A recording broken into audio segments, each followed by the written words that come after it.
Hello everyone. Today I thought I would bring you a little bit of Christmas cheer. I've got this Christmas 060. It's a Bachmann and it's got green wheels. But seriously, it's seen better days. The eccentric crank is broken. So I gave it a little bit of thought. This is my eccentric crank right here. And it's just broken clean off its pin. So that's going to require some work. Other than that, it's in pretty good shape. And I'll give you some pointers. A lot of these are for sale on eBay.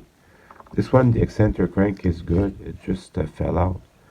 There's a lot of these for sale on eBay. You can see there's a little bit of paint missing on here.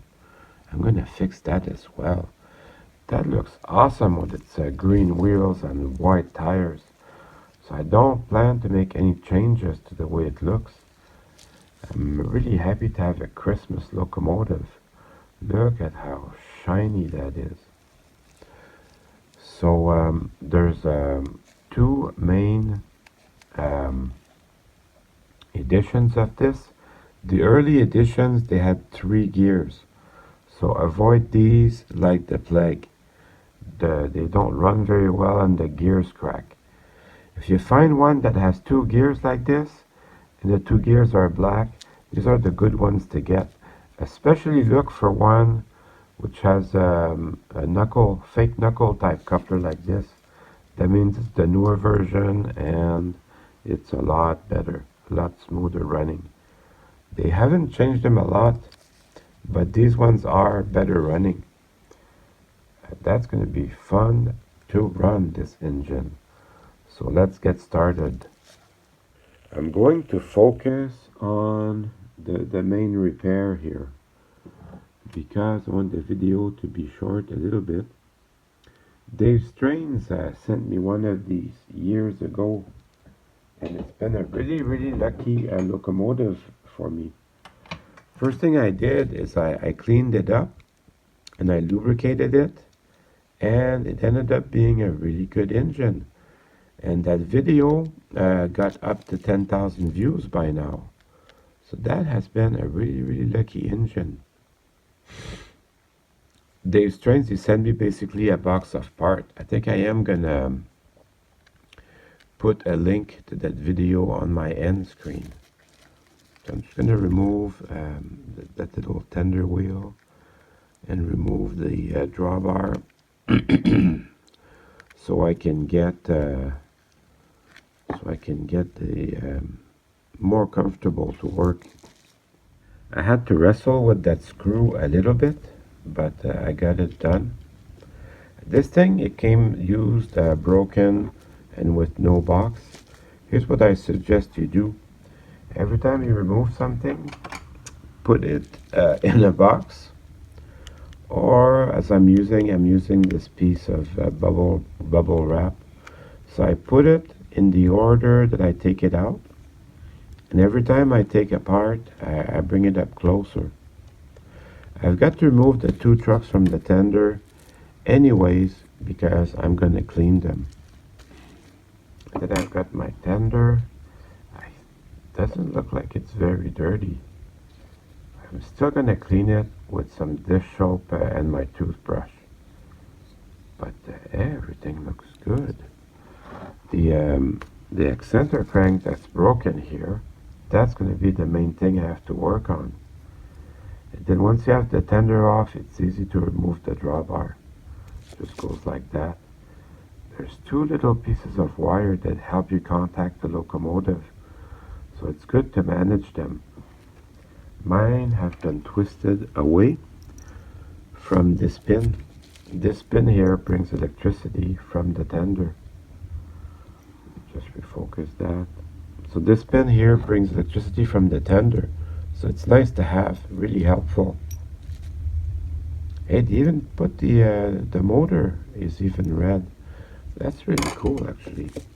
Okay, so these 2 pins here, just get that time to focus. There. These 2 pins, they help the drawbar to touch the engine, so you want to bend them in just a bit. Doesn't have to be very hard, but it's kind of a spring action, so you bend them in just a bit so they do touch that pin on the locomotive. There, perfect. So, is this a locomotive? Is this a good locomotive for a beginner? A lot of starter sets have this. I'm gonna say, nah.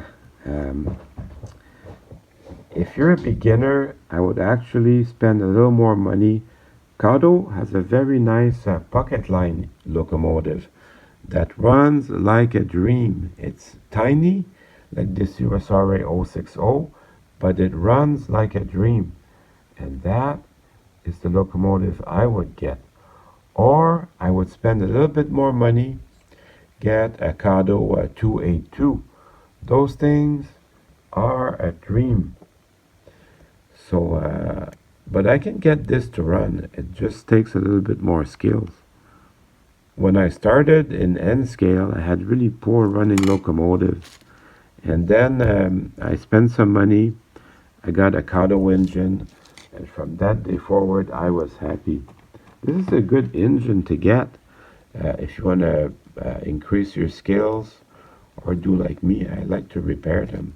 I mean, with the broken eccentric crank, this eccentric crank is okay. With the broken eccentric crank, that takes a lot of skill to repair. Oh, look at that. See, the motor's red. Or the motor cradle. And even the insulators are red. Imagine that. And this is a cylinder. This is an air tank for the brakes. Even that, they took the time to paint that red. This actually, I'm really enjoying this engine. Look at the shell. It's so beautiful. Should we paint the top of that screw silver? I think I will. I think I will. That sounds like a lot of fun. Easy modification. So that also will get cleaned. Then I've got the main drive in my hand.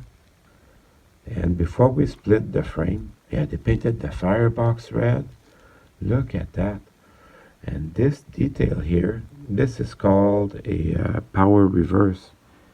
And that's an extra detail that actually glue on there. So that is really neat, this engine. I'm glad I'm working on this today. Look at that tiny little screw for the coupler box. Thankfully, we don't have to touch that. This will release the cylinders from the frame, which is good. I want to work on that today. So then it will be loose, along with the front pilot beam. It's called the pilot beam. This engine, the looks and the detail of it, I'm actually very pleased. Very pleased with the way this looks, and very pleased with the level of detail they have on there. Look at that. Plenty of lubrication. It oozes out of the locomotive. But they have good detail. I like this pilot beam. Very faithfully reproduced for what a switcher should be. You see I get my parts organized. This is essential. So this, once you have this loose, the two cylinders, once you have it loose, I've got actually more of these 060s for parts that I could use, but I prefer to just repair this one because I don't have any other ones with the red cylinders. And I find that adds to the Christmas vibe. That adds to the spirit of Christmas. So you have to pull on the side of the cylinder valve gear, pull on it just gently, and you inch it on forwards or maybe down a little bit. It's been everything's been detached from here except this side. So I will detach that. My tiny little eccentric crank, it will be unattached. So that will just fall on its own. This part is broken. This is what we're working on today. So we'll get back to that in no time. I have everything loose now. So I can just pull this down and pull it through the side. So yes, so this engine is really neat. Is it worth working on it? Well, I enjoy doing that. But if you want to have, oh look at that, the timing of the drivers is completely out. This is one of the dangers that this locomotive faces. This one doesn't have a gear, so we'll check the quartering. So steam engines are always a quarter turn apart. So this one is like that. Get a smaller screwdriver. This one is like that. So that means the other one should be like this, a quarter turn apart. Let's see what we got.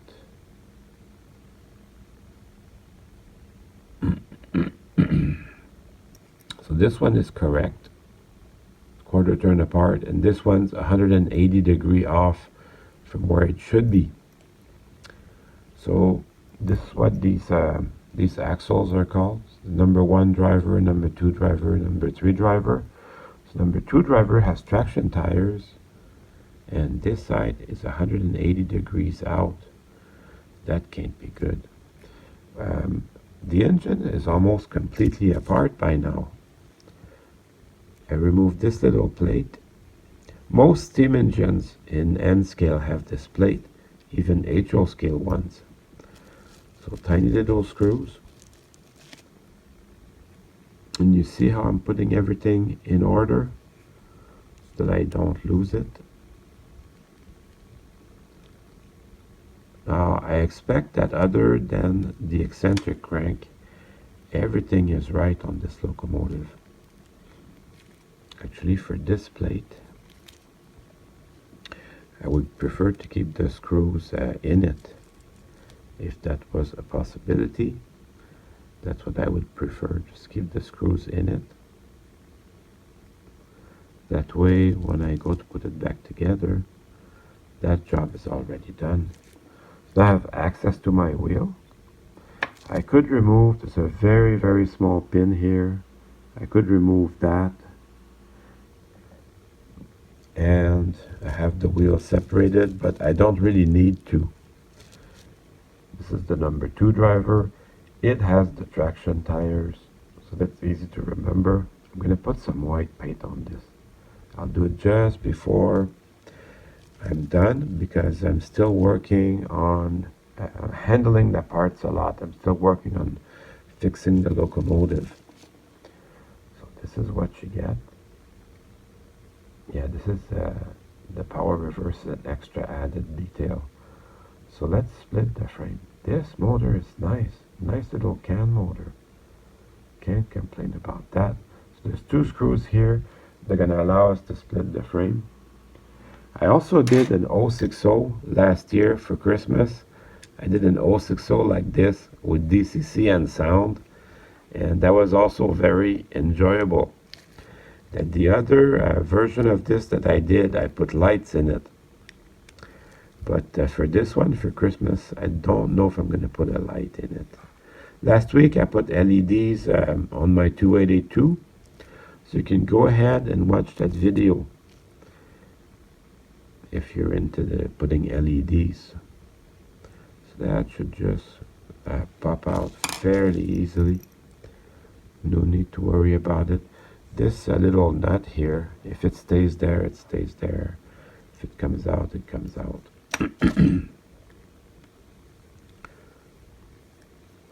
My hands are completely covered in lubrication. It is well lubricated. So as you split the frame, the little motor comes out with its little keeper. You get this tiny little motor. It's a can motor. It's beautiful. Very nice stuff. And then let's just take a look at the other side of the frame. Just to show you how everything fits together. Oh yeah, so this contacts the 2 frame halves. It's really neat how they did it. This is like the newer version of this. and that goes up here. That's going to be just a keeper for the engine, for the motor. There you go, and it just contacts the frame like this in the up part and the down part. There's one idler gear here and another idler gear here. Then the number 1 axle is not powered. So let's test it out. Let's put some power to it. I don't expect any issues, but I'm still going to want to check it just while I have everything in my hands.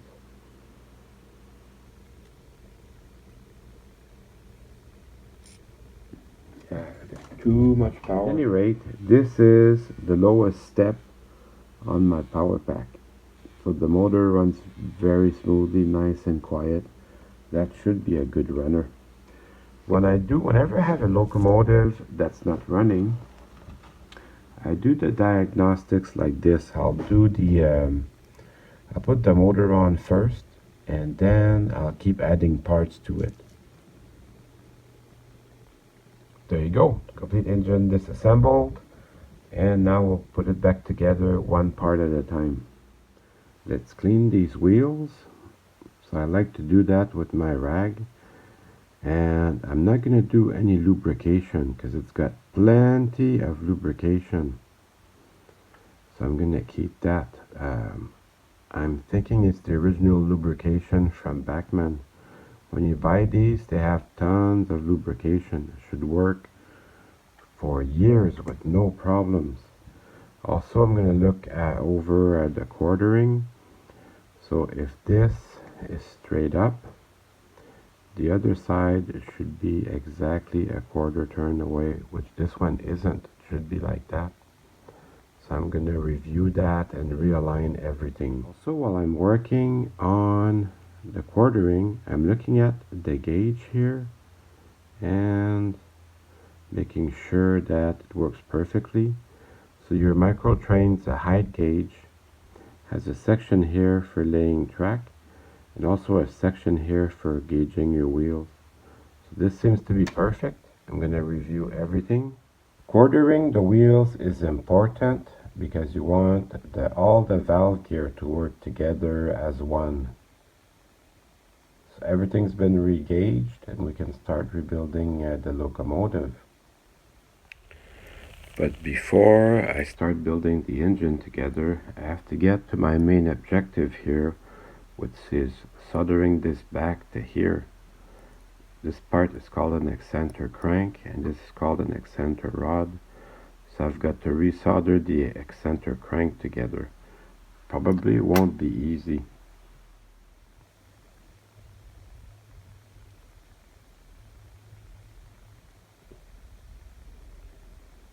So I tried with the solder and I tried real hard. I couldn't get it to stick. I couldn't get the solder to stick to any of this. But I took the old crazy glue and sodium bicarbonate trick, and that seemed to do the thing. I think that's going to be okay. So I will keep building up the locomotive from this point. On a completely unrelated note, I went to get to my mailbox yesterday. I got some parts, and this very nice flyer was with the parts. So you can get a Christmas train from Kato, and this thing will run flawlessly for years. I recommend it. So this one, there's no motor in the locomotive. The motor's in the passenger car. But I have this, the illusion works, and I very much enjoy it. So we'll put the motor back, and that it should just naturally line up with its contacts. That's something I probably don't have to worry about, but we'll find out in a minute because we're going to test it. And actually that's pretty much my method. Every time I add a part, I'll go back and retest it. This has plenty of lubrication from the factory. I did not change anything. This was probably not run for very long. And then something happened. It became out of sync with its drivers. You can see the two little red insulators, so you need these, so make sure that you have them in place. And then we'll put the two screws on with their little retainers, which is kind of cool that they made them red like that. I guess one of the parts needed to be red, and these were on the same sprue. So, but I still think that's really cool to have the insulators to be a flashy red color like that. You never see them. You never see them in the engines. These don't have to be very tight, only hand tight. In fact, when I test it, I make sure that you can see the grease oozing out, or the oil oozing out. There is a lot of lubrication on this from the factory. Let me just make sure I got this all set.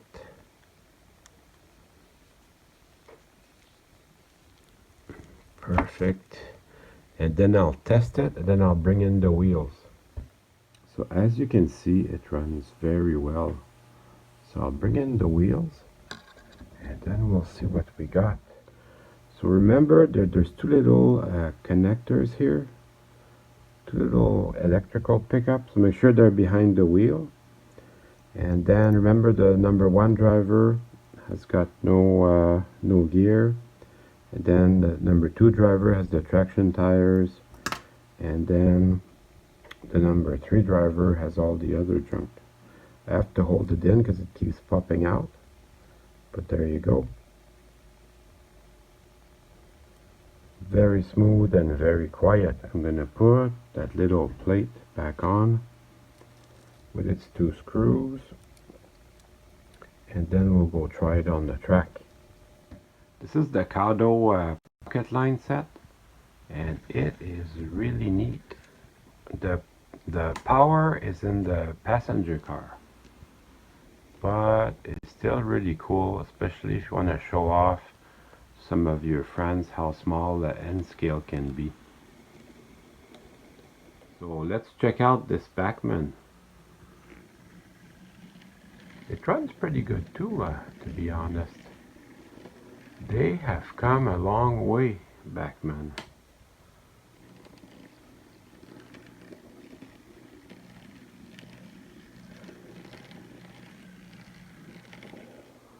So that runs fine. I'm gonna keep adding more parts to it.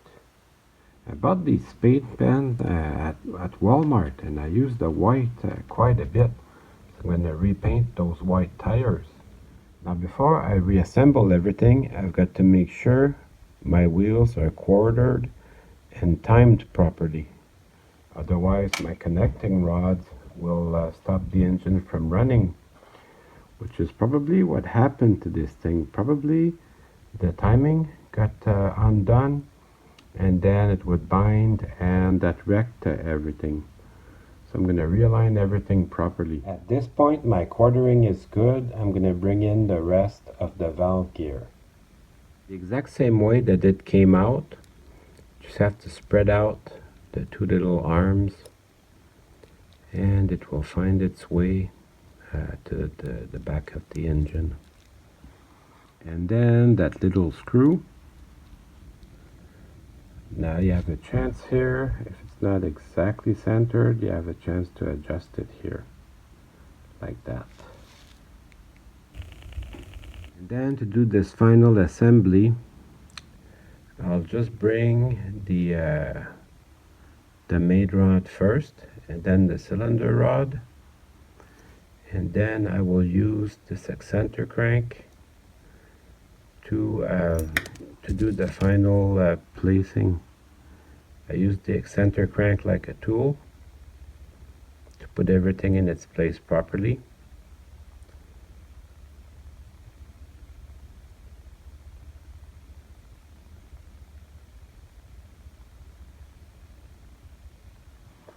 And that's not always easy.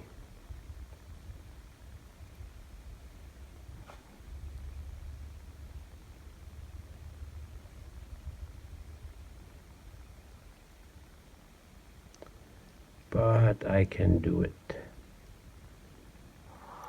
And then once you have them in, you just bring it back just a little bit. It has to be perpendicular to the axle. Then you bring it back just a little bit, about a degree, and that's great. And then you just press it in, and voila, you're done. Just a quick test on the bench. Pretty satisfied with that. Next, I'll just put the tender on and the shell, and then we can go try it on the track. So I ended up painting that little screw silver. Adds a little modification to it. And now it's time to run some trains.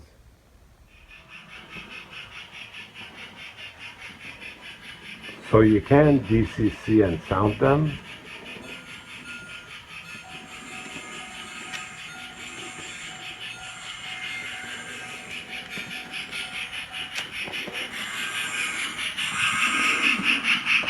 I did a video on this locomotive last year. So I also did a video on installing headlights in these if you want to just install LEDs.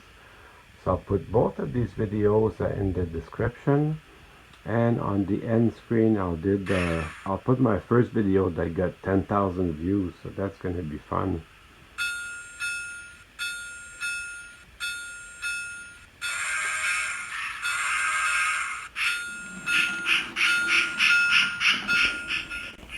I did not think I had a Christmas train, but I found some really brightly colored cars to go with it, so that looks awesome. Well, I hope you enjoyed the video. I certainly had fun making it for you.